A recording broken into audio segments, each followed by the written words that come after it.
Ahí estamos. Otras realidades que también son luz. Bueno, hemos dicho que había 4 realidades que la Biblia presenta como luz. Hemos dicho la Torá, hemos dicho también el pueblo de Dios, hemos hablado de Isaías 42:6. Vamos a ver de cada realidad para situarnos, ¿ok? Para el pueblo de Dios vamos a ver versículos, el tema de la Torá ya lo estuvimos trabajando. Para el pueblo de Dios vamos a ver textos que nos hablan en esa dirección y de las otras 2 realidades igual, ¿bien?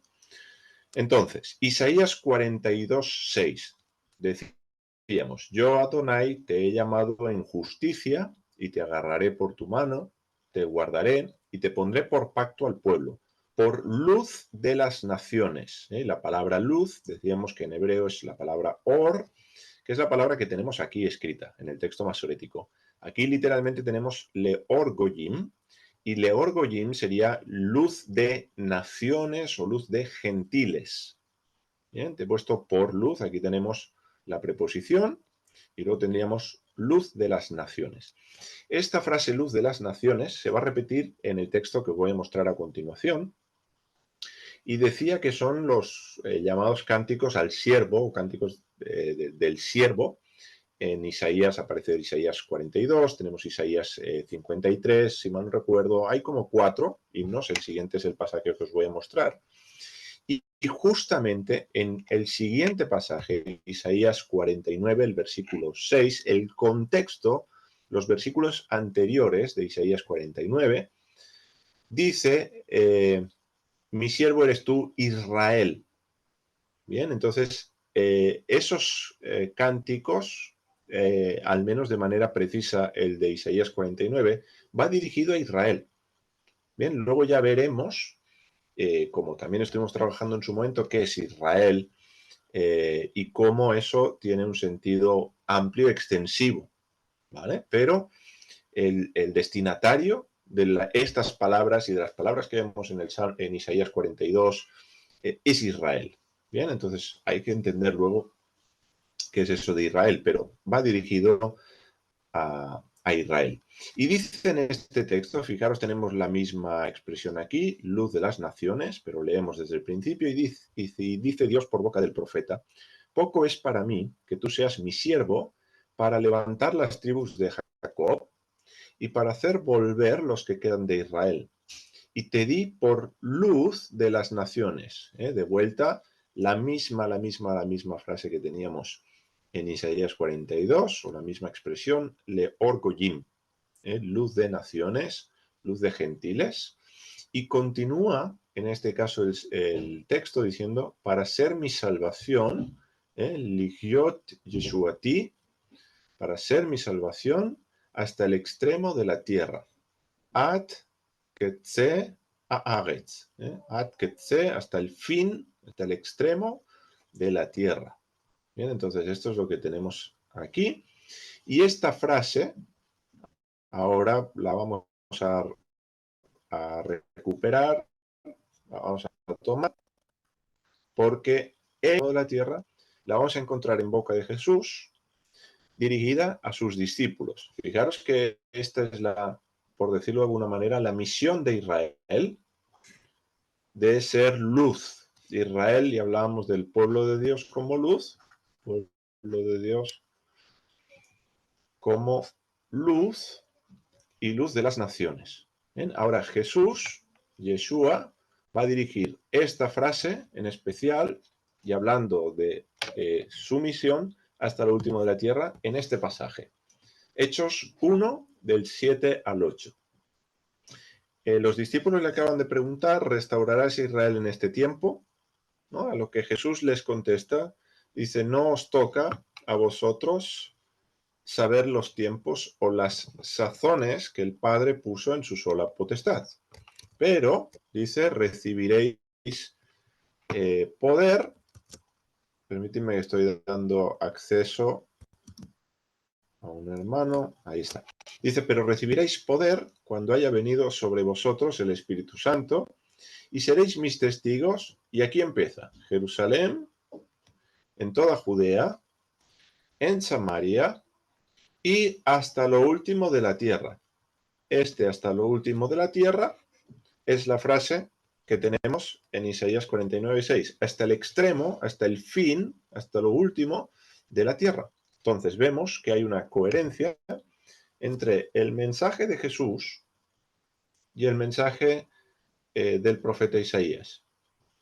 ¿Sí? Fijaros si aquí tenemos en Isaías, dice, poco es para mí que tú seas mi siervo para levantar las tribus de Jacob, para hacer volver los que quedan de Israel. Entonces, esta primera parte la tenemos en Jerusalén, Judea, Samaria. Esto es parte de Isaías. Y la segunda parte, ser luz hasta lo último de la tierra, aquí lo tendríamos. El hecho de que esto es así, también lo vemos en el apóstol Pablo.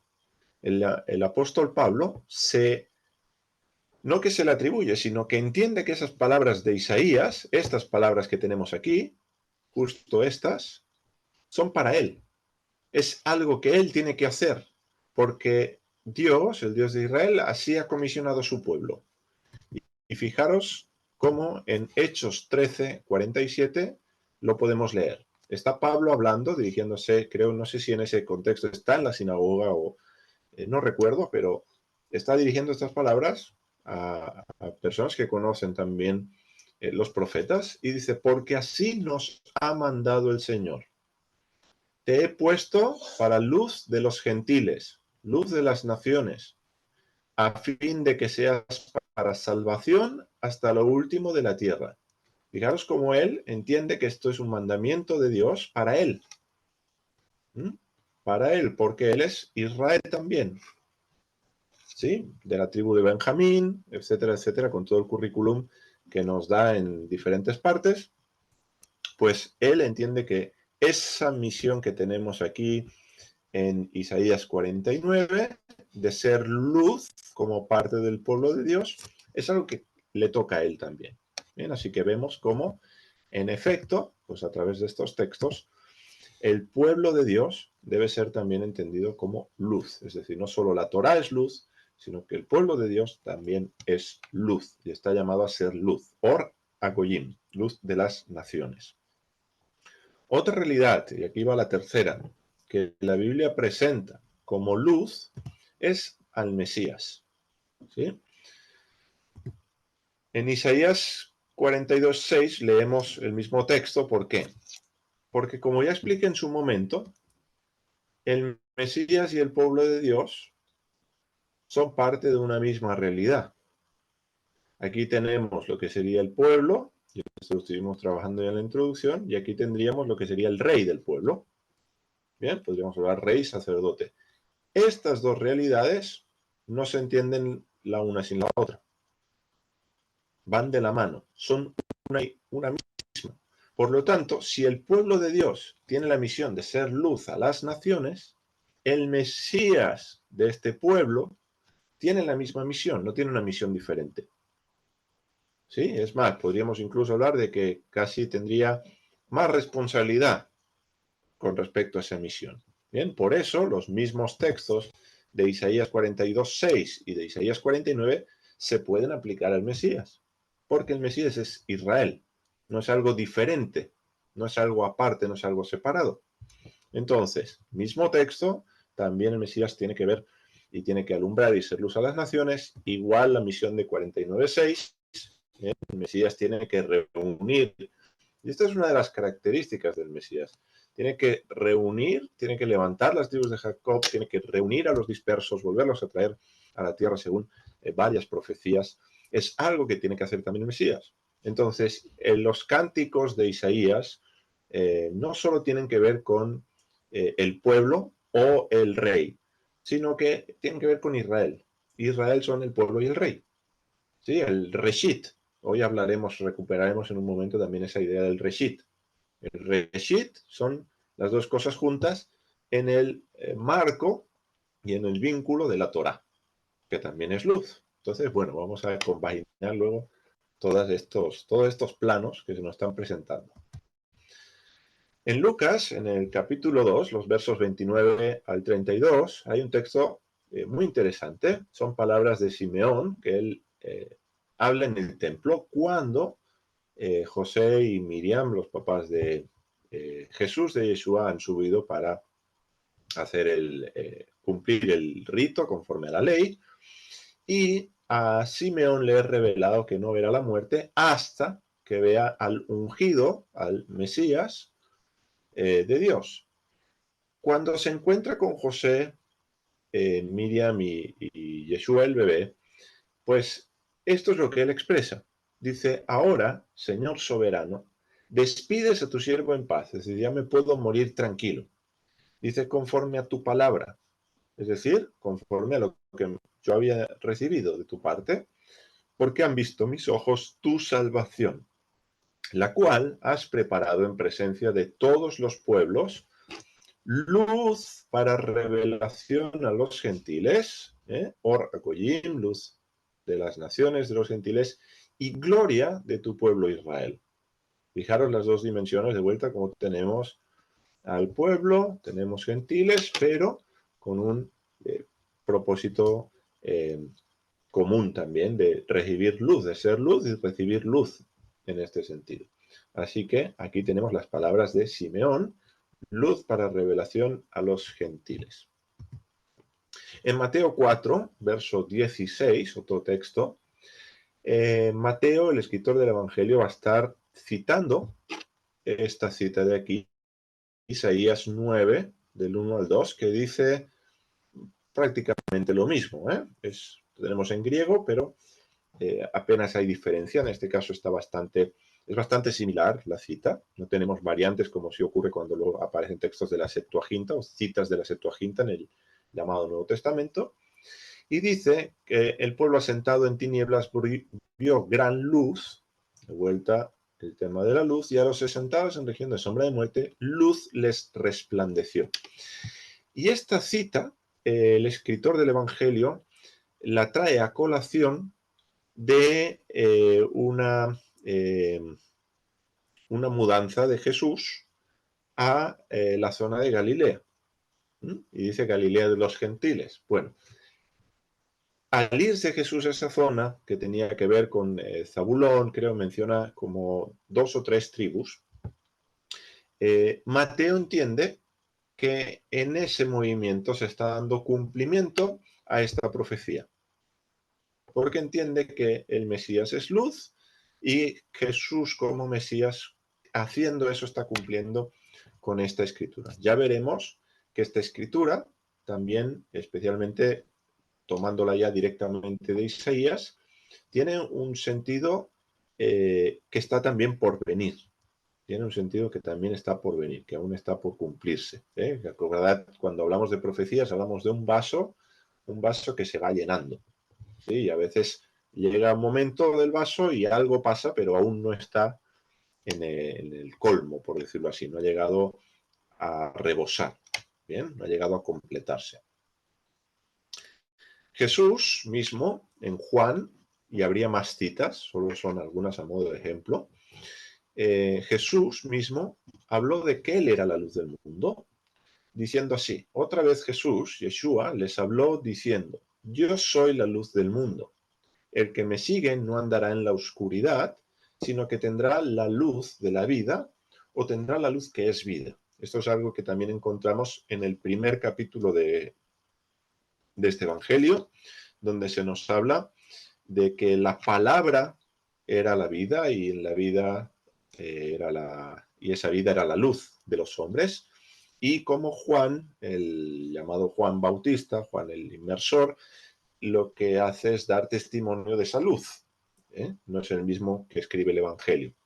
Bien, pero esto es lo que básicamente encontramos en el capítulo 1. Luego, el escritor de este Evangelio pone en boca de Jesús estas palabras: yo soy la luz del mundo. Ya no luz solamente de las naciones, sino del cosmos, es decir, de aquello que ordenó Dios desde el principio, y en su boca le escuchamos decir estas palabras en cuanto a la luz. Ahora, ¿qué ocurre? Que aquí hemos dicho que una de las cosas que tenía que hacer el Mesías, o que tiene que hacer el Mesías, porque aún no está hecho, era reunir a Israel. Y si vemos tiempos de Jesús, esto no ocurrió. No solo no ocurrió, sino que Israel, pues en el año 70, con la destrucción del templo y demás, bueno, aún fue más esparcido todavía, ¿sí? Algo que también anunció Jesús. Entonces, ¿qué ocurre?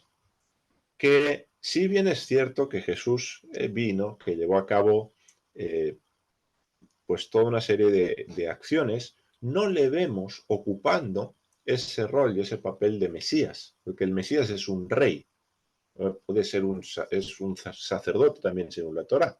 Ahora bien, ¿qué es lo que hace que se pueda entender a Jesús como Mesías?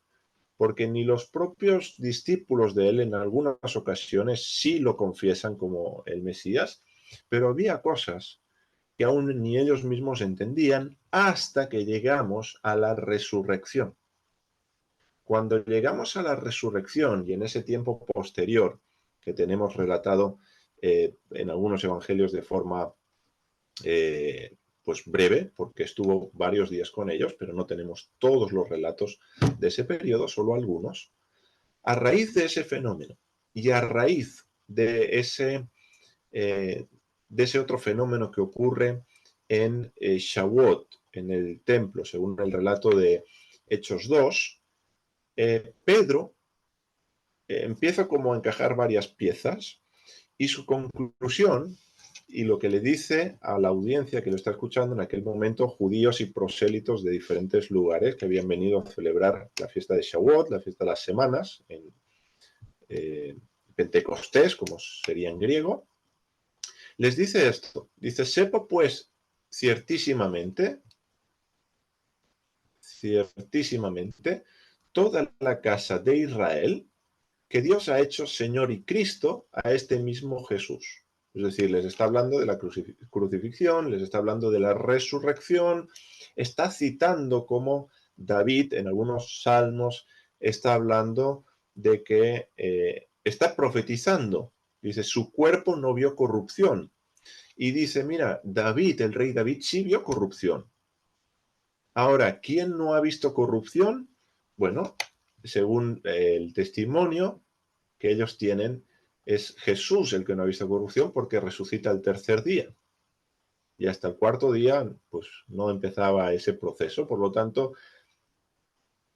entiende que David está hablando de Jesús y que por medio de la resurrección y esa ascensión y glorificación que tenemos relatada también en el mismo capítulo, Dios ha hecho Señor y Cristo y Señor ungido, Mesías, que sería la palabra en hebreo, Mashiach, a este mismo Jesús.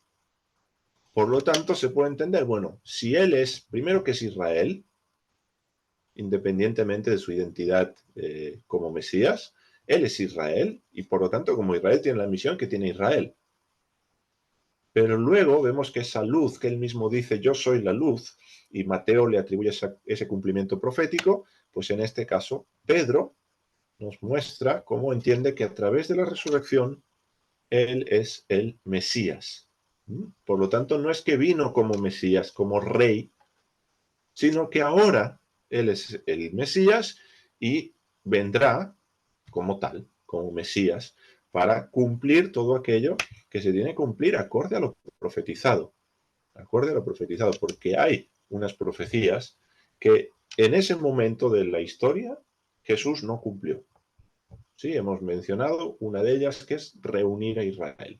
Bien, entonces hay varias cosas que el Mesías tiene que poner en orden según la propia escritura. Bien, entonces creemos que esto es lo que está aún por ocurrir. Así que ya tendríamos la tercera realidad, primera la Torah, la segunda el pueblo de Dios, la tercera el Mesías como luz. Bien, hablamos de que estas dos van de la mano. La última, Dios mismo. Dios mismo se presenta como luz de su pueblo y como la luz en mayúscula. Si podemos hablar de una luz, esta es la luz por excelencia. Fijaros, nos volvemos al texto, al libro del profeta Isaías. Hay más citas también, estas son a modo de ejemplo, pero Isaías 60, los versos 19 al 20, dice lo siguiente: el sol no te será más para luz de día, ni el resplandor de la luna te iluminará. Esto es algo que leeremos también en Apocalipsis, con la Nueva Jerusalén, libro de Revelación. Dice, sino que te será Adonai por luz, en hebreo or, y aquí la tenemos, Adonai leor olam, por luz perpetua. Olam, que a veces se traduce por eterno, no es casi la mejor traducción, pero a veces no hay una mejor. Olam es simplemente un tiempo escondido, un tiempo que se nos escapa, que no llegamos a ver. ¿Sí? Por lo tanto, es algo fuera de toda percepción posible. Y aquí tenemos Behaya lach Adonai leor olam. Te será Adonai por luz perpetua y tu Dios por tu hermosura. Dice, no se pondrá, verso 20, más tu sol y tu luna no menguará. ¿Por qué? Porque la misma idea, aunque cambia alguna palabra de orden, dice Adonai te será por luz perpetua. Aquí lo tenéis. Ki Adonai yihye lach leor olam. Así que fijaros que aquí tenemos, lo único que nos cambia es el lugar del nombre de Dios, del tetragramatón, pero el resto es exactamente lo mismo. Dice, y se cumplirán los días de tu luto. Bien, aquí lo que tenemos en esta parte final. Así que Dios se está presentando como luz y está presentando lo innecesario, en este caso, de la luz del sol y la luz de la luna. Algo que recuperaremos en un momento. En Miqueas, el capítulo 7, el verso 8, dice también lo siguiente, no te alegres, mi enemigo, sobre mí, aunque caí, y aquí está hablando Israel, dice, aunque caí, me levantaré, aunque me asiente en la oscuridad, y aquí la palabra oscuridad es justamente la que tenemos en Génesis, Hoshech, Hoshech, en la oscuridad. Dice de vuelta, Adonai será luz para mí. Aquí tenemos lo que se conoce como una oración nominal, este será está implícito en la frase hebrea. En hebreo tenemos directamente Adonai or li. Adonai, luz para mí. Entonces Adonai será luz para mí, porque estamos hablando de una realidad futura. Entonces, de vuelta se nos presenta a Dios como luz para el pueblo. Aunque esté en singular, no nos lo atribuyamos de manera particular, individual, sino que es un sentido, una unidad colectiva. ¿Sí? El pueblo es una unidad colectiva. El pueblo puede hablar en singular, pero es para un colectivo. Entonces, hay que entenderlo también en ese contexto. Como os decía, en Apocalipsis se nos habla justamente de esto. En Apocalipsis, el libro de Revelación, capítulo 21, los versos 22 y 23. También en Apocalipsis, el capítulo 22, el verso 5, nos está hablando de esto mismo que tenemos aquí, la misma idea. Y fijaros, dice, y no vi en ella, está hablando de la Nueva Jerusalén, esa ciudad que desciende de los cielos a la tierra, y dice que en ella no ve templo, porque el Señor, el Dios Todopoderoso, es su templo, y el Cordero. Y la ciudad no tiene necesidad del sol ni de la luna para que brillen en ella. Lo mismo que hemos leído, fíjate, el sol no te será más para luz del día, ni el resplandor de la luna te iluminará, sino que te será Adonai por luz. Y esto es lo que nos continúa diciendo. Dice, porque la gloria de Dios la ilumina y su lumbrera es el Cordero. Fijaros que no tenemos ahí exactamente el mismo lenguaje. Tenemos la gloria de Dios como luz y la lumbrera como el Cordero. Bien, entonces, aquí tenemos a Dios siendo la luz de su pueblo en esa realidad que aún está por venir, esa realidad futura de la Nueva Jerusalén. Por lo tanto, tenemos estas cuatro realidades: la Torá, el pueblo de Dios, el Mesías y Dios mismo. Ahora, ¿cómo funciona esto? Como dice un amigo mío bombero, ¿cuál es la sistemática de esto? Porque si tenemos tanta luz por ahí, ¿qué hacemos cómo ordenamos esto? Bueno, vamos a ver cómo estas realidades se complementan las unas a las otras. ¿De acuerdo? En primer lugar, hemos dicho que tenemos a Dios como la luz en mayúscula, ¿sí? Ahí sí sería la luz. Hay un texto, no recuerdo si es en la primera carta de Juan, donde dice Dios es luz, tal cual. Entonces, hablamos de que Dios es luz. Este Dios que es luz transmite la Torá, habla la Torá, ¿no? De la misma manera que dijo haya luz y hubo luz, o sea luz y fue luz, de la misma manera él habló la Torá. ¿Bien? Aquí os dejo algunos textos más que no citamos la ocasión anterior, que tienen que ver también con esto, con la Torá como luz. Esta Torá que Dios da y da para su pueblo, pasa por medio del Mesías. El Mesías también tiene una manera de entender y de interpretar la Torá. No de abolir, no de abrogar la Torá, nadie puede hacer eso, y si lo hace no valdría como Mesías.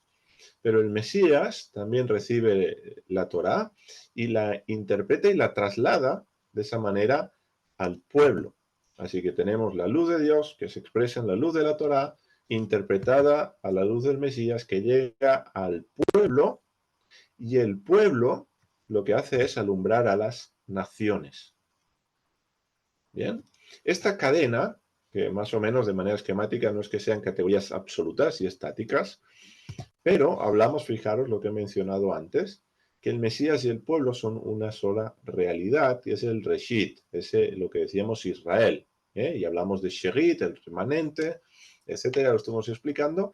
Esta realidad, que son luz, funcionan en el marco de la Torá, se relacionan en el marco de la Torá, ¿sí? Porque el rey de Israel no está por encima de la ley, está sujeto a la Torá de Dios. De hecho, tenía que escribir la copia de la Torá, tenía que regir al pueblo según unas determinadas normas, y él mismo no podía transgredir esta Torá. Entonces, fijaros lo que ocurre aquí, el Mesías y el pueblo, el Reshit, relacionándose en la Torá, todo esto era lo que decíamos, la casa de Dios. ¿Sí? La Bet, la primera letra de la Torá. Entonces, esta casa de Dios es luz, ¿bien? Para las naciones. De tal manera que todo esto trae luz a las naciones. ¿Para qué? Para que cualquier persona pueda decir, oye, yo quiero venir a ser parte de la casa de Dios. Yo quiero venir a sujetarme a este Dios. De tal manera que, ¿qué ocurre? Cuando esto funciona adecuadamente, que Dios, que es la luz en mayúscula, es entonces la luz para toda la creación. Y abarca todo aquello que Dios ha hecho. De tal manera que todo esté sujeto y sometido a Dios. Bien, ¿veis la cadena? Dios es luz, transmite su luz por medio de la Torá, que es luz, ya lo estuvimos hablando. El Mesías, que es luz, recibe y en base a la Torá rige, gobierna al pueblo, transmite también la manera de vivir de Dios al pueblo, y toda esta realidad va siendo y va alumbrando a las naciones. Y aquellos de las naciones que quieren dicen, oye, ¿qué sabiduría es esta que tiene este pueblo? ¿Qué Dios es este que tiene este pueblo? Y pueden venir a abrazar el pacto, y como nos dice Isaías también, no diga el nejar, el hijo de extranjero, el hijo del extraño, aquí yo no tengo nada que hacer. No, porque Isaías nos dice, mi casa será llamada casa de oración para todas las naciones. ¿Sí? Entonces el plan de Dios no se limita a un grupo solamente. El plan de Dios abarca toda la creación. Por eso toda la creación está en ese proceso de restauración. Estamos avanzando en la restauración de todas las cosas. Y en la medida que estas piezas estén en orden, la luz de Dios estará llegando. Bien, altera una de estas piezas, mueve una de ellas. Haz que, por ejemplo, no metamos, vamos a imaginar, quita esta pieza, ¿qué pasaría? ¿Cómo va a regir el rey? ¿Cómo se va a gobernar el pueblo? ¿Cómo se van a relacionar? Aquí se irrumpe, es como un interruptor que corta la luz para todo lo demás. Igual si en lugar de la Torá quitas cualquier otra parte de este puzzle, se interrumpe la luz.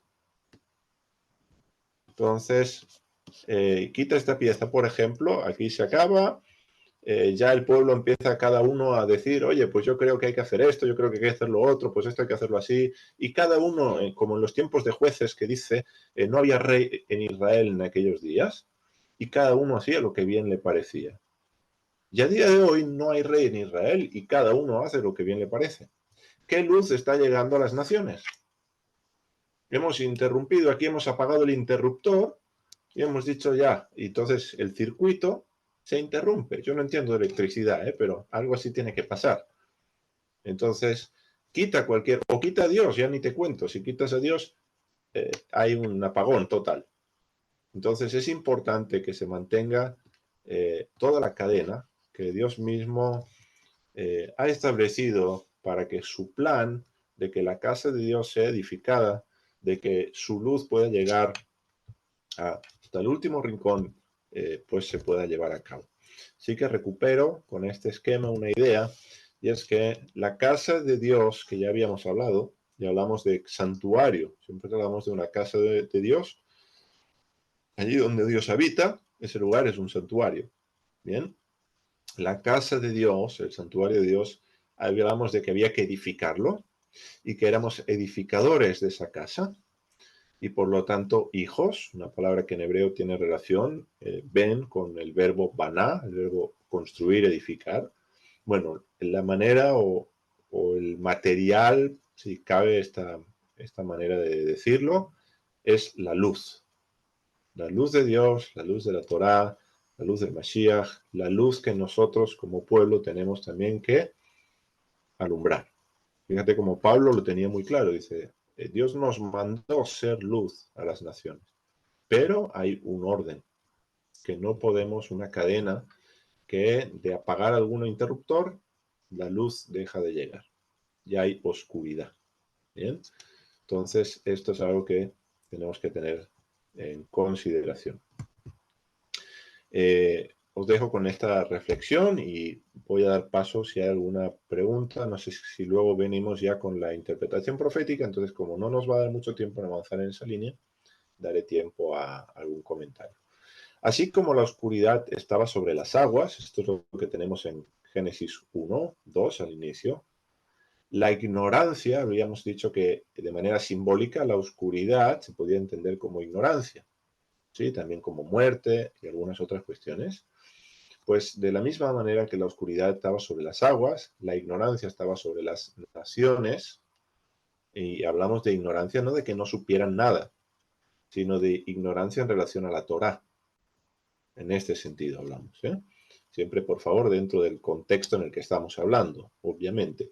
Y hablamos de que las aguas simbólicamente son naciones. Esto también lo mencioné anteriormente, lo recuperaremos de manera especial en el día 2. Dice, pues, así como la luz fue llamada a la existencia, porque es lo que Dios hace, sea la luz, la llama a existir, a brillar, de la misma manera la Torá fue hablada en el Sinaí a Israel. Y ahí, como hablaba con Hayá, el monte Sinaí no era el Cótel. Ahí tenemos otra realidad de lo que es Israel. Pero la Torá fue hablada a Israel. ¿Para qué? Para que andando en ella cumpliesen con el cometido divino, que era ser or agoyim, luz de los gentiles, de las naciones. Esto es, creo que el cometido que el pueblo de Dios tiene, y es algo imprescindible para todo el plan que Dios tiene para restaurar todas las cosas. Así que bueno, ahí vamos a entrar con la luz del día 1, la interpretación profética. Y si os dejo con este texto de Isaías, simplemente para que recordemos, ya nos va a servir y nos va a dar pie para entrar la semana que viene, Dios mediante, con este tema. Es Isaías 46, 9 al 10, donde dice: recordad de los principios desde la eternidad, porque yo soy Él, y esto no es el artículo, esto es utilizado como nombre propio, dice: y no hay otro Dios, y nada hay semejante a mí, el que anuncia lo por venir desde el principio. Mereshit. Desde el Reshit, Dios está anunciando lo por venir, está anunciando a Harit. A Harit es los últimos, los postreros, el final. Aquí, Aharit Ayamim es una expresión para los días, los últimos días, los últimos tiempos, los tiempos postreros. Bueno, pues Aharit es lo que está hablando aquí de lo porvenir, está anunciando el fin. Y dice: y desde la antigüedad lo que aún no era hecho. Por lo tanto, en Génesis, como decíamos, no solo tenemos la interpretación simbólica, que es lo que hemos hecho, sino también la interpretación profética, que es la que empezaremos a trabajar, si Dios lo permite, la próxima semana. Así que voy a dar tiempo por si hay alguna pregunta o algún comentario breve, podamos compartir.